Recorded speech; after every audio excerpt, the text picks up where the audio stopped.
warahmatullahi wabarakatuh. Bertemu lagi dengan saya, Leni Lestari, Magister Pendidikan.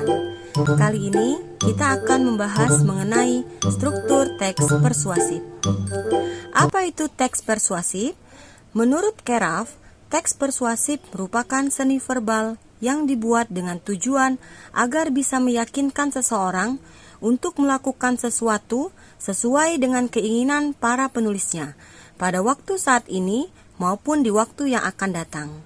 Jadi, tujuan penulisan teks persuasif ini untuk memengaruhi pembaca, mendorong, meyakinkan agar mereka yakin dan percaya dengan tulisan yang kita buat. Selanjutnya, kita akan membahas mengenai syarat teks persuasif. Syarat teks persuasif dibagi menjadi 3. 1. Pilihan kata yang tepat dan menarik. 2. Kemampuan mengolah emosi. Yang ketiga, membuktikan bukti ataupun fakta yang dibutuhkan. Jadi, supaya pembaca itu dapat mempercayai hasil tulisan kita dan yakin dengan tulisan kita harus memberikan argumen-argumen, fakta-fakta yang mendukung bahwa apa yang kita sampaikan itu sudah sesuai dengan kebenaran. Selanjutnya, kita akan membahas mengenai struktur teks persuasi yang terdiri dari 4 bagian. Yang pertama, pengenalan isu. Yang kedua, rangkaian argumen. Yang ketiga, pernyataan ajakan. Yang keempat, penegasan kembali. Baiklah, kita akan membahas semua keempat poin ini dalam pertemuan hari ini. Pertama, pengenalan isu, yaitu struktur ini berisi pengantar ataupun penyampaian tentang isu, tentang topik yang menjadi dasar tulisan. Jadi, di dalam penulisan persuasif dibutuhkan pengenalan isu, permasalahan yang terjadi di dalam teks tersebut yang dituangkan ke dalam paragraf pertama. Selanjutnya, kita akan memperkuat paragraf pertama tersebut ataupun pengenalan isu tersebut dengan rangkaian argumen, yaitu struktur ini berisi sejumlah pendapat penulis atau pembicara terkait isu yang dibahas. Setelah memberikan pengantar tentang isu yang diangkat, nantinya penulis akan memberikan beberapa argumen ataupun pendapat yang berhubungan dengan isu tersebut. Untuk semakin meyakinkan para pembaca, argumen tersebut akan diperkuat dengan dukungan data dan fakta agar para pembaca lebih mudah mempercayai apa yang ada di dalam teks tersebut. Selanjutnya, pernyataan ajakan yang merupakan ciri khas dari teks persuasif, yaitu struktur ini berisi dorongan kepada pembaca atau pendengarnya untuk melakukan sesuatu. Pernyataan ini bisa dinyatakan secara tersurat ataupun tersirat. Para penulis akan menggunakan kata yang memang dianggap mampu untuk memengaruhi pembaca hingga akhirnya mau mengikuti ajakan tersebut. Misalnya menggunakan kata ayo, mari, dan sebagainya.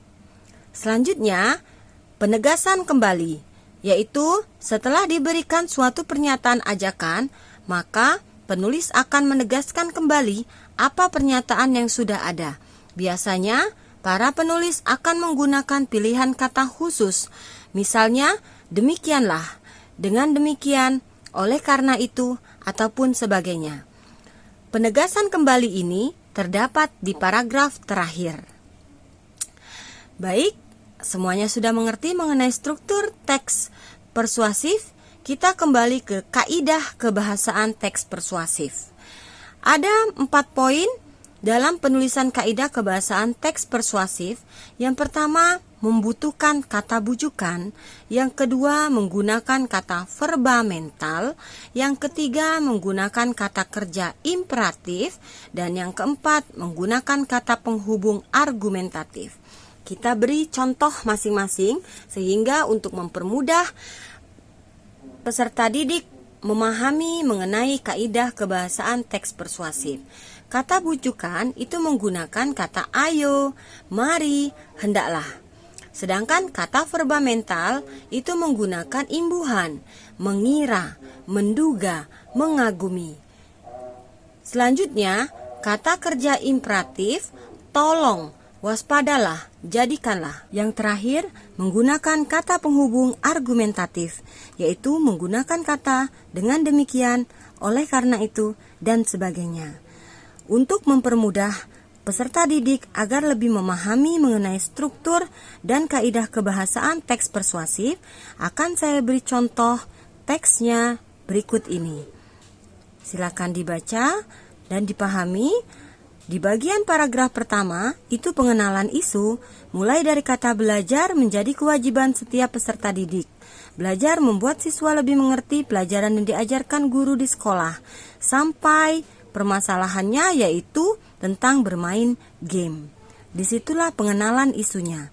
Lalu, paragraf kedua diberi penguatan berupa rangkaian argumen yang isinya memperkuat bahwa benar siswa kita ini lebih tertarik dengan bermain game daripada belajar. Setelah itu, paragraf ketiga diberikan ajakan untuk mengingatkan anak-anak ataupun peserta didik agar tidak bermain game, lebih mengutamakan belajar.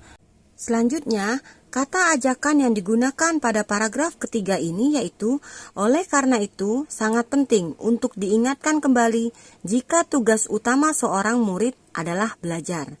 Jadi, mengingatkan anak-anak untuk mengutamakan belajar daripada bermain game.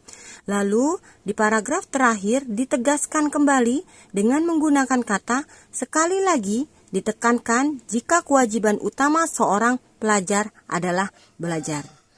Demikianlah pembahasan kita mengenai struktur dan kaidah kebahasaan teks persuasif. Semoga bermanfaat untuk kita semua. Saya akhiri dengan wabillahi taufiq wal hidayah.